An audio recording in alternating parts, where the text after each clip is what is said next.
Let's talk cytoplasm. Last lecture में हमने nucleus के बारे में बात की थी और अभी हम बात कर रहे हैं साइटोप्लाज्म की।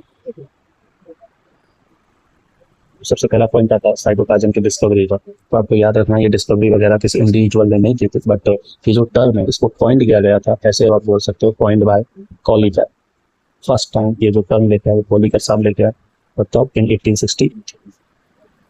Is that clear? चलिए सर, अगर आप साइटोप्लाज्म के बारे में बात करो तो ये क्या है साहब? मेन एरिना बोले तो main arena of cellular activities, यानी कि जहाँ पे कोशिका की बहुत सारी एक्टिविटीज हो रही हैं उसके लिए जो मेन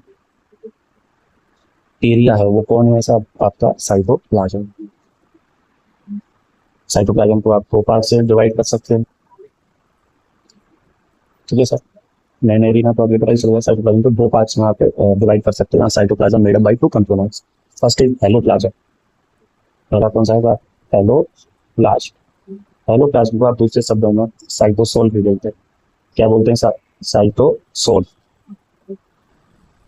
हेलोप्लाज्म और साइटोसोल, ठीक है। इसके अंदर कौन सा पोर्शन आता है सर? इसके अंदर लिक्विड वाला पोर्शन आएगा आपका। जितना भी साइटोप्लाज्म के अंदर लिक्विड है, या फिर मैट्रिक्स भी बोल सकते हैं, ऑल आर इंक्लूडेड साइटोसोल। और एक वो वाला पोर्शन जिसके अंदर हमें सॉलिड स्ट्रक्चर विजिबल होती है, जिसे हम क्या बोलते हैं?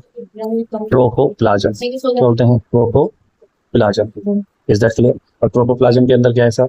यहाँ पे हमें सॉलिड स्ट्रक्चर विजिबल होती है। सॉलिड स्ट्रक्चर विजिबल है ना साइटोप्लाज्म। तो जो साइटोप्लाज्म के अंदर सॉलिड स्ट्रक्चर विजिबल है उनका नाम क्या है साहब? ट्रोफोप्लाज्म। अब ट्रोफोप्लाज्म के अंदर आप देख सकते हैं सॉलिड स्ट्रक्चर लिविंग में भी हो सकती है as well as non living में भी हो सकते हैं। तो सॉलिड स्ट्रक्चर लिविंग भी होती है as well as non living भी होती है, ठीक है। इसके बारे में बात करेंगे। यहाँ पे हम बात करते हैं लिक्विड पोर्शन हो गया साहब, फाइब्रस प्रोटीन। यहाँ पे आपको फाइब्रस प्रोटीन भी देखने को मिल सकती है। क्या देखने को मिलेगी? Fibrous protein. और ये फॉर्मेशन करता है सर किसका? साइटोस्केलेटन का। साइटोस्केलेटन का हेल्प करता है। और अगर मैं सॉलिड स्ट्रक्चर विजिबल की बात करूँ जो कि पहले मैं कर रहा था, ठीक है, तो इसके अंदर हमें फर्दर इसको 2 पार्ट्स में डिवाइड कर सकते हैं, ठीक है। इसको फर्दर कितने पार्ट्स में डिवाइड कर सकते हैं? 2 पार्ट्स में। फर्स्ट इज ऑर्गेनल्स, जो अभी मैं आपको बोल रहा था कि इसके अंदर नॉन लिविंग और लिविंग चीजें दोनों मिलती है, ठीक है। First is organelles and second is inclusion bodies. तो इंक्लूजन बॉडीज की बात करें, इसी में दूसरे शब्दों में ड्यूटोप्लाज्म बोला जाता है। इंक्लूजन बॉडी और ड्यूटोप्लाज्म ये ही है नॉन लिविंग पोर्शन। ये कौन सा है साहब? Non living portion. यहाँ पे मैं यहाँ पे ऐसे बोल सकता हूँ ये non living structure, non living structure found in trophoplasm and trophoplasm also part of cytoplasm. और यहाँ पे दूसरे पोर्शन की अगर हम बात करें तो वो ऑर्गेनल्स आते हैं। कौन आते हैं साहब? ऑर्गेनल्स। आप जानते ही हो सेल ऑर्गेनल्स होते हैं। कौन होते हैं? सेल ऑर्गेनल्स होते हैं, ठीक है जी। सेल ऑर्गेनल्स की अगर मैं बात करूँ वो लिविंग है या नॉन लिविंग है? लिविंग है। कैसे होते हैं? लिविंग। ये लिविंग स्ट्रक्चर, क्लियर साहब।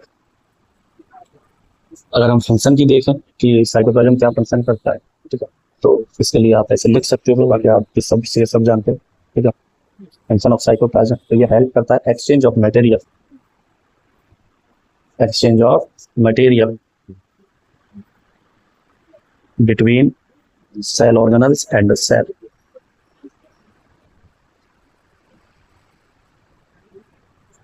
ठीक है सर। तो सेल्स के बीच में और सेल ऑर्गेनल के बीच में जो हेल्प करता है मटेरियल को एक्सचेंज होने में, वो किसकी हेल्प है साहब? साइटोप्लाज्म की।